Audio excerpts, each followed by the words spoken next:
नमस्कार, स्वागत है आप सभी का एग्जामशाला की यूट्यूब चैनल में। मेरा नाम है हिमांशु और आज है 28 सितंबर। तो चलिए स्टार्ट करते हैं आज के current affair MCQ. Current affair MCQ start करने से पहले 28 सितंबर को क्या है खास, पहले हम लोग इस बात पर चर्चा करेंगे। तो 28 सितंबर को ही है world rabies day. World rabies day हर साल 28 सितंबर को मनाया जाता है ताकि लोगों को अवेयर किया जा सके इस रेबीज़ के रोग के बारे में। ठीक है, ये एक डिजीज़ है जिसके लिए ये वर्ल्ड रेबीज़ डे है मनाया जाता है ताकि लोग इसके बारे में अवेयर हो सकें। आपको यहाँ पर याद रखना है कि 2020 की जो थीम है वो क्या है। तो 2020 की थीम आप कहीं पर लिख लीजिएगा, and rabies, collaborate and vaccinate. ठीक है, कोलैबोरेट वैक्सीनेट। ठीक है, तो ये थीम है किसकी, वर्ल्ड रेबीज़ डे की थी 2020 को, और ये हर साल 28 सितंबर को मनाया जाता है, ये याद रखना है आपको। ठीक है, तो चलिए हम लोग स्टार्ट करते हैं फर्स्ट एमसीक्यू से। पहले एमसीक्यू में आपसे ये पूछा है कि वर्ल्ड बैंक ने अभी हाल ही में $200 मिलियन का लोन दिया है। किससे दिया है ये आपको बताना है कि और किस लिए दिया है। ठीक है, तो सबसे पहले हम लोग यहाँ पर ये चर्चा करेंगे कि $200 मिलियन का जो लोन दिया गया है वो कौन सी कंट्री को दिया गया है। तो इसका सही आंसर क्या है, इसका सही आंसर है हमारा बांग्लादेश। अब किस लिए दिया है सबसे पहले हम लोग ये समझते हैं। तो वर्ल्ड बैंक ने $200 मिलियन का जो लोन दिया है वो इसलिए दिया है ताकि बांग्लादेश में safe water and sanitation service को रूरल एरिया में इम्प्रूव किया जा सके। ठीक है, तो यहाँ पर इजीली एक्सेस हो सकें सेफ वाटर एंड सैनिटेशन की सर्विसेज, इसलिए $200 मिलियन का यहाँ पर लोन दिया गया है। और एक हाइजीनिक प्रोजेक्ट चलाया जाएगा जिससे लगभग 6 लाख लोग एक्सेस कर पाएंगे क्या, क्लीन वाटर और पाइप वाटर्स, है ना, कहाँ पर, रूरल एरियाज़ में। ठीक है, तो ये याद रखना है आपको कि लगभग $200 मिलियन का लोन दिया गया है बांग्लादेश को, और ये किस लिए दिया गया है, वाटर एंड सैनिटेशन की सर्विस के लिए। ठीक है, तो ये याद रखना है आपको। चलिए आगे बढ़ते हैं हम लोग क्वेश्चन नंबर 2 पर, और इसमें आपसे एक क्वेश्चन पूछा है कि इंडिया ने भी हाल ही में एक्सटेंड किया है $15 मिलियन का एक ग्रांट मतलब एक तरीके से सहायता, और वो $15 मिलियन की सहायता किस देश को दी है ये आपको बताना है, श्रीलंका, बांग्लादेश, मालदीव या नेपाल। आपने थंबनेल को सही से देखा होगा तो आप इसका सही आंसर बता पाएंगे। तो इसका सही आंसर है क्या, इसका सही आंसर है श्रीलंका। श्रीलंका को अभी हाल ही में $15 मिलियन का ग्रांट असिस्टेंट दिया गया है। ठीक है, तो जिसमें अभी देखेंगे कि जो श्रीलंका के प्राइम मिनिस्टर हैं महिंद्रा राजपक्षे और हमारे यहाँ के प्राइम मिनिस्टर नरेंद्र मोदी, इन्होंने क्या किया है, अभी हाल ही में वर्चुअली मीटिंग की है, और उसमें आप देखा है कि $15 मिलियन का एक लोन दिया गया है, जिसमें आप देखोगे कि $15 मिलियन का लोन किस लिए दिया गया है, जो बुद्धिस्ट हैं उनके प्रमोशंस के लिए, है ना, श्रीलंका में बुद्धिस्ट कम्युनिटी हैं तो उनके प्रमोशंस के लिए यहाँ पर $15 मिलियन का लोन दिया गया है। ठीक है, चलिए आगे बात करते हैं हम लोग क्वेश्चन नंबर 3 पर। क्वेश्चन नंबर 3 में आपसे पूछा है कि दीक्षा भूमि प्रोग्राम सेलिब्रेट किया जाता है हर साल किस सिटी में, और ये चर्चा में क्यों है ये हम आपको बताएंगे। तो इसका सही आंसर क्या है आपको ये बताना है। तो इसका सही आंसर आपको लिख लेना कहीं पर, दीक्षा भूमि प्रोग्राम ये हर साल ऑर्गेनाइज किया जाता है क्या, नागपुर में। तो दीक्षा भूमि प्रोग्राम क्या होता है, दीक्षा भूमि प्रोग्राम ये होता है कि जो बुद्धिस्ट धर्म में आप देखोगे कि धर्मचक्र परिवर्तन डे के दौरान मनाया जाता है। अब ये धर्मचक्र परिवर्तन डे क्या होता है, यानी ये वो होता है जब बुद्ध को क्या हुआ था, ज्ञान प्राप्त हुआ था, उन्होंने अपना पहला उपदेश दिया था। कहाँ पर दिया था ये लिख लेना कहीं पर, जो एसएससी वाले हैं इसको सुन रहे हो याद रखना है कि उन्होंने पहला अपना उपदेश कहाँ दिया था, सारनाथ में दिया था। तो ये धर्मचक्र परिवर्तन डे बनाया जाता है। और उसके बाद आप देखोगे कि नागपुर की जो सिटी है वहाँ पर दीक्षा भूमि ये प्रोग्राम है, जिसमें आप देखोगे कि 14 अक्टूबर, ठीक है, 14 अक्टूबर 1956 को इसी दिन मतलब आप देखोगे कि जो डॉक्टर भीमराव अम्बेडकर हैं, हमारे यहाँ के डॉक्टर भीमराव अम्बेडकर संविधान निर्माता, इन्होंने क्या किया था, मतलब सामूहिक रूप से बुद्धिस्ट धर्म को मना लिया था। ठीक है, तो डॉक्टर अम्बेडकर ने बुद्धिस्ट धर्म को अपना लिया था और ये दीक्षा भूमि प्रोग्राम के दिन मनाया था। तो इसलिए आप देखोगे कि हर साल 14 अक्टूबर को क्या किया जाता है, मनाया जाता है दीक्षा भूमि प्रोग्राम नागपुर सिटी में। इस बार चर्चा में क्यों है, चर्चा में इसलिए है कि कोविड-19 की सिचुएशन है, इसलिए ये प्रोग्राम पैंडेमिक की वजह से वहाँ पर आयोजित नहीं किया जाएगा। ठीक है, तो आपको बस इतना ही याद रखना है कि दीक्षाभूमि प्रोग्राम कहाँ पर आयोजित किया जाता है, ये नागपुर में आयोजित किया जाता है। चलिए आगे बढ़ते हैं हम लोग क्वेश्चन नंबर 4 पर। क्वेश्चन नंबर 4 में आपसे पूछा है कि इंडिया ने अभी हाल ही में किस देश के साथ वेबिनार होल्ड की है। वेबिनार क्या होती है, आपको यहाँ पर याद रखना है कि जैसे क्या होता है, किसी भी प्लेस है, कोई भी प्लेस है, एरिया है, वहाँ पर अगर कोई पर्सन जाके कोई भी चीज़ देता है, अपना प्रेजेंटेशन देता है और यहाँ पर लोग बैठे हुए हैं, तो इसको हम लोग मोस्टली क्या बोलते हैं, इसको मोस्टली बोलते हैं सेमिनार। ठीक है, क्या बोलते हैं, सेमिनार। लेकिन अब पेंडेमिक चल रहा है तो सेमिनार आयोजित नहीं हो रही, तो यही सारी चीज़ें कहाँ हो जाती हैं, इंटरनेट पे होती। तो इंटरनेट पे सारी चीज़ें जब प्रेजेंटेशन होता है तो उसको हम लोग वेबिनार बोलते हैं, याद रखना है, उसको क्या बोलते हैं, वेबिनार। ठीक है, तो वेबिनार भी हाल ही में किस देश के साथ आयोजित किए हैं ये आपको बताना है। तो इसका सही आंसर आप लिख लीजिएगा कहीं पर, इसका सही आंसर है कंबोडिया। कंबोडिया की राजधानी आपको याद होना चाहिए, फोन पेन। ठीक है, याद रखना है। चलिए इसमें थोड़ा सा और हम लोग बात करते हैं कि अभी हाल ही में जो इंडिया और कंबोडिया के बीच में ये वेबिनार आयोजित हुई है, ये किस लिए आयोजित हुई है, तो इसलिए आयोजित हुई है, इसका मेन पर्पज़ है इंडिया डिफेंस इंडस्ट्रीज़। इंडिया का जो डिफेंस इंडस्ट्रीज़ है वो global outreach for the collaborative partnership है। देखो अब क्या है कि प्रेजेंट टाइम पर आप देखोगे कि इंडिया में एक प्रोग्राम चल रहा है जिसका नाम आप याद रखोगे, मेक इन इंडिया। ठीक है, तो मेक इन इंडिया में आप देखोगे कि बहुत सारे, जब से ये गवर्नमेंट बनी है तो हमारे यहाँ के जो डिफेंस प्रोडक्ट हैं, कौन से प्रोडक्ट, डिफेंस प्रोडक्ट, तो ये डिफेंस प्रोडक्ट आप देखोगे कि इंडिया में ही मैन्युफैक्चरिंग करने पर इंडिया ज़्यादा जोर दे रहा है। अब इंडिया में जो मैन्युफैक्चर होंगे, जैसे डीआरडीओ कोई भी चीज़ बनाता है, मान लो डीआरडीओ कोई भी चीज़ बना रहा है, तो उसको हम ये चाहेंगे कि बाहर भी हम क्या कर सकें, एक्सपोर्ट कर सकें, बाहर भी हम बेच सकें।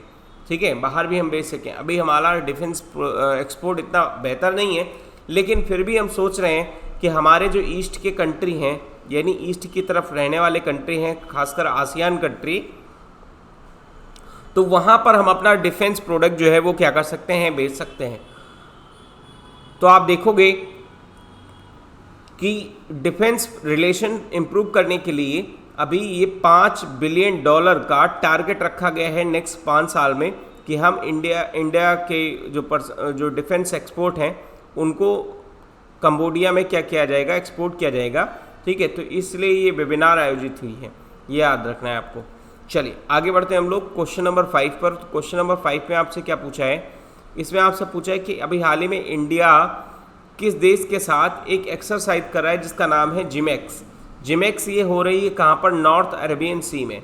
ठीक है, तो आपको इसका नाम बताना है किस कंट्री के साथ जिमेक्स एक्सरसाइज आयोजित हो रही है। तो जिमेक्स एक्सरसाइज आयोजित हो रही है जापान के साथ, याद रखना है किसके साथ, जापान के साथ। ये इसका 4th एडिशन है, यानी इससे पहले आप देखोगे कि इसका जो एडिशन है वो 4th एडिशन है। ठीक है, और ये 4th एडिशन 2012, पहला एडिशन 2012 में आयोजित किया गया था। लास्ट ईयर आप देखो, लास्ट जो एडिशन था वो 2018 में विशाखापट्टनम कोस्ट पे आयोजित किया था, और इस बार 2020 में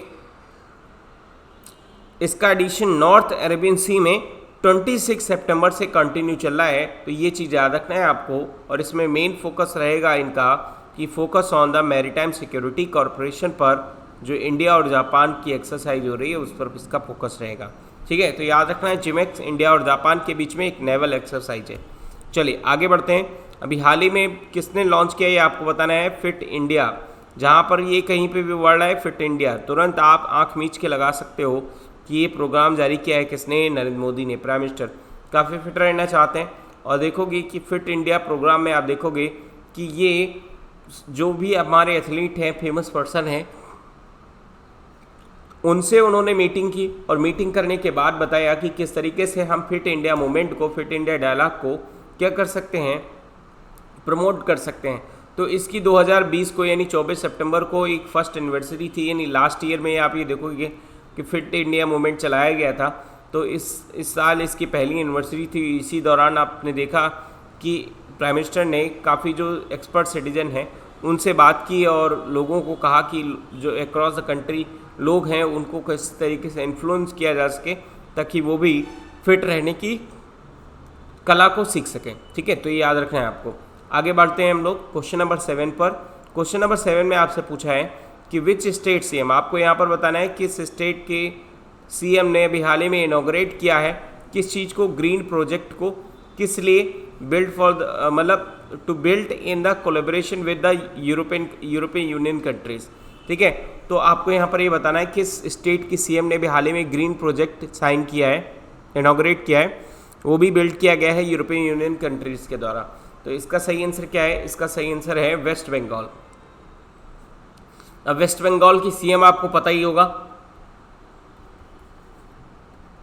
बताइए जल्दी से, इसका सही आंसर क्या है? इसका सही आंसर है ममता बनर्जी। ठीक है, ममता बनर्जी, जो आप देखोगे कि इस समय वेस्ट बंगाल के सीएम हैं और इन्होंने ग्रीन प्रोजेक्ट एक साइन किया है जो कि वर्चुअली इनॉग्रेट किया है, जो कि इसकी कॉस्ट आप देखोगे 1226 करोड़ रुपए है और ये कोलकाता के ईस्ट मिदनापुर डिस्ट्रिक्ट में वहाँ पर सिचुएटेड है।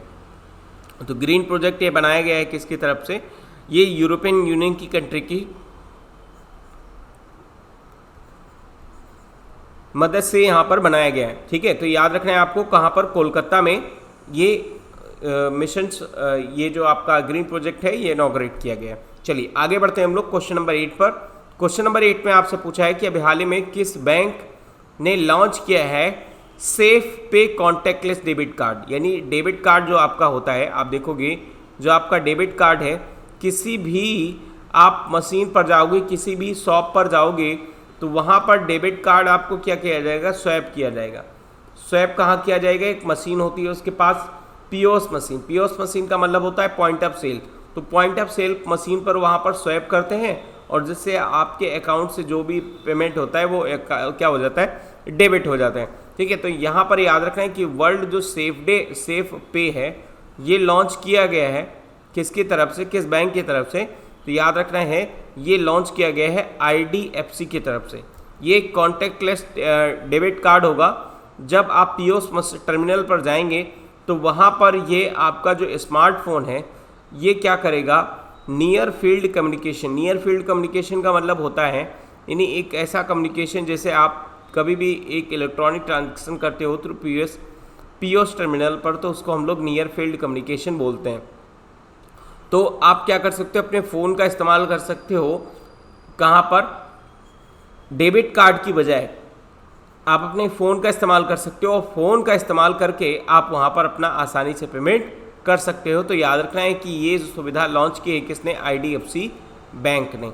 ये सारे क्वेश्चन आपके लिए जो बैंक की तैयारी कर रहे हैं ना, जिनका बैंक आरआरबी, पीओ या फिर क्लर्क में आपका जो भी एग्ज़ाम है उनके लिए काफ़ी इंपॉर्टेंट है। तो ये कहीं पर लिख लीजिएगा कि आईडीएफसी ने सेफ पे contactless debit card payment service शुरू की है।